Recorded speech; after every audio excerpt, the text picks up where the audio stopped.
Good morning or afternoon or whenever it is, Cats and Kittens.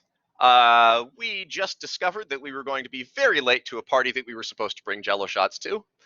And now we're going to turn our attention to a much more serious situation using Newton's law of cooling once again. See, Newton's law of cooling is incredibly useful if you are a forensic scientist or a homicide detective. So, case comes across your desk. A dead body was found in a hotel room. What do we know? So you go over the clues. The air conditioner was running. The room was set to 68 degrees. See, here's what we're going to do, is we're going to use Newton's law of cooling backwards.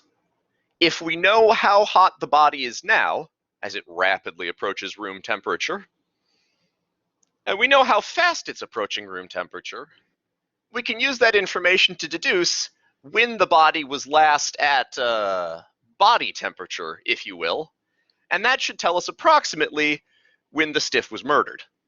So, we go over the evidence. The room temperature is 68 degrees.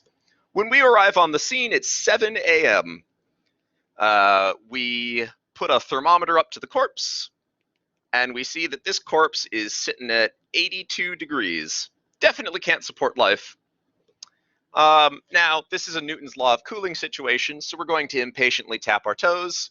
In fact, let's make the most of this time. We'll go to the front desk and interview them. Now, they tell us, we've got a camera on the exit, but we haven't got a camera in the hallway, so we can't tell you who your perp is. And it seems that people have been entering and leaving the hotel all night, definitely up to no good. If we could just nail down when this person was killed, we could use the door camera to see who left right afterward, and that might give us a clue as to who the murderer is. Well, after we interview housekeeping, who didn't see anything, and the people next door, who mysteriously don't answer their door, we get back at 8 a.m., and the body has cooled to 79 degrees Fahrenheit. Now we have enough information to get to work. So we pull in our, wasn't there a TV show at some point where the detective used all kinds of math? We get that guy, George. We get George in, and George says, why, this is enough information to solve the case. See, room temperature is 68 degrees. We'll call that T sub S. What's the initial temperature? Well, 98.6, of course. That's the temperature a living, healthy human has. Your average alive guy is 98.6 degrees, so we'll make that assumption. What are we going to do with the rest of this data? Well, the rest of this data, that's our words. What is this? Oh, this is to find K, of course. This is to find our cooling constant. We need this data to find our cooling constant because we don't know what the initial time is. So let's set this up. Temperature is a function of time. Well, the initial temperature was 98.6. The room temperature is 68.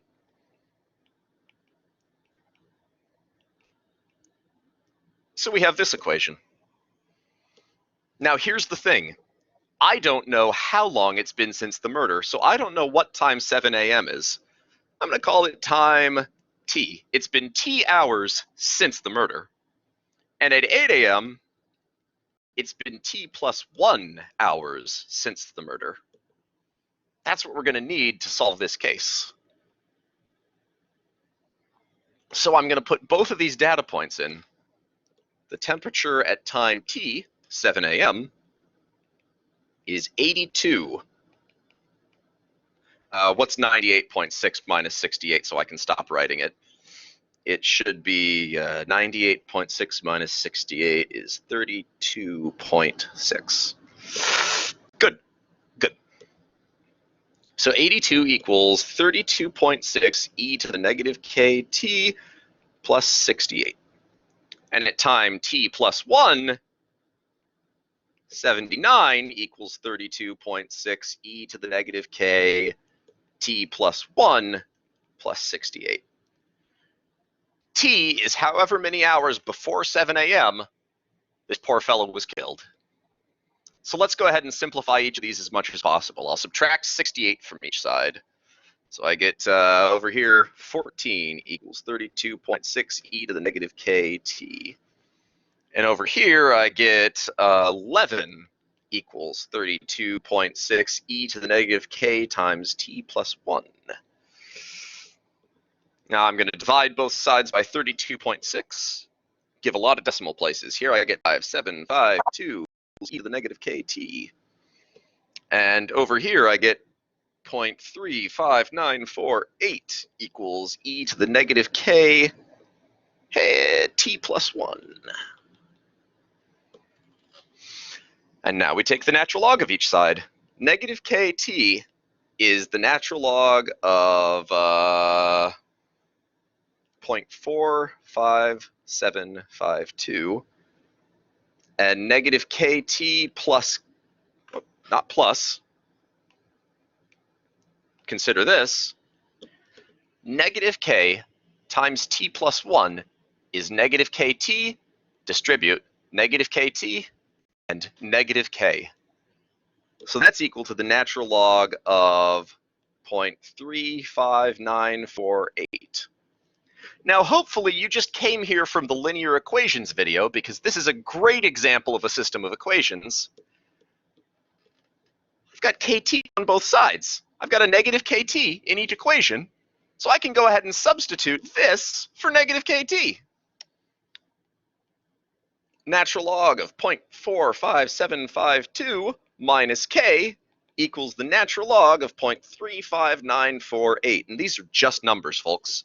So I'm going to add k to both sides and subtract log of 0.359 from each side. This equation here gives me that k is approximately 0.2412. Now I can put that into either equation. I've solved one and I can substitute the value back in the other.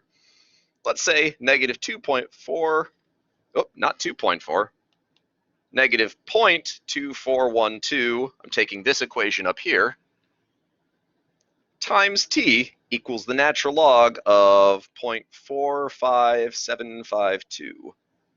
Now I'll divide both sides by negative 0.2412 to get that t is approximately equal to 3.242. What can I do with this information? This is how many hours before 7 a.m. this fella's death occurred. Well, this doesn't tell me much. 0.242 times 60 is 15 minutes. So we're looking at a fella who's been dead 3 hours and 15 minutes. Well, 4 hours and 15 minutes now, but 3 hours and 15 minutes when we got here. 3 hours and 15 minutes before 7 o'clock? Why, the time of death must have been 3:45 a.m. That's 3 hours before 7 o'clock is 4 a.m. Go back another 15 minutes, you're at 3:45 in the morning. Man, what a time to die, am I right? Well, now we can check the security cameras and interview the fellas who left the hotel right after 3:45 in the morning. This really is the process by which forensics experts solve murders sometimes. This is some real forensics right here. Thank you for joining us. This has been Newton's Law of Cooling. Catch you on the flip side.